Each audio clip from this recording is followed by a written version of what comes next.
That is such a great question that I love to ask everybody else when it's asked back to me, what is worship?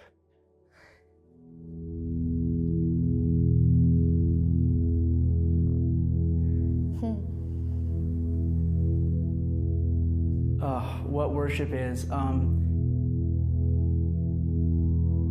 it's the response that he's worth. Giving something that's of worth to someone who's worthy. Worship is the enjoyment of the creation that God gave us. When your heart begins to realize that God is supreme, and then it begins to get expressed in different ways. The picture we get of the kingdom of God is of congregational worship. So this is something that's going to last for eternity. There's really something special, I think, going on in the country. There's so many unique expressions that have not been tapped into yet.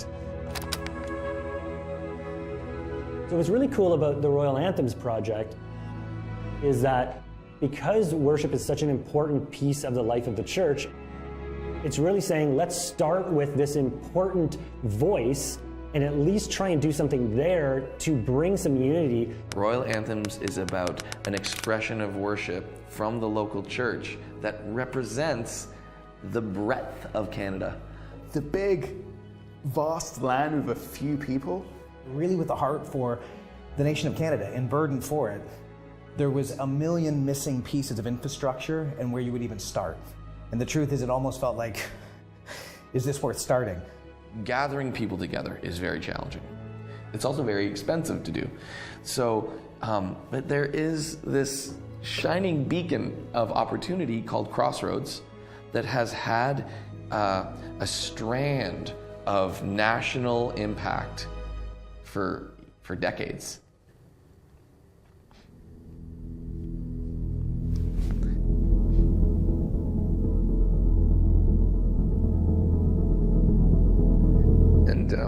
And for some reason, God has allowed for it to be a partner with the local church, stand on the sidelines, I would say, of what the local church is doing. And we needed to start somewhere, and we had seen that songwriting specifically was something that a lot of artists hadn't really ever collaborated on. There are conferences for worship leaders, there's training for worship leaders. It's not very common that a bunch of Canadian worship leaders would come together to write songs. They usually had to go to Nashville or some other place to find some people that could write with to come back, and we thought, there's a void there, why don't we start there? What's been really cool is seeing it coast to coast. Like the group here, I was surprised. I thought, I was gonna be one of like 3 people from BC and then everyone from Ontario or something. And it's not. It's actually really representative of provinces all across the country. 22 invites, 22 came. That's an impossibility in itself. In each of the rooms, we didn't even know who was going to be in what room, but from room to room as you went, friendships, new connections, vulnerability, thoughts and beliefs of the same God and unity, and watching the songs that have come out of it have been far more miraculous than we ever could have guessed.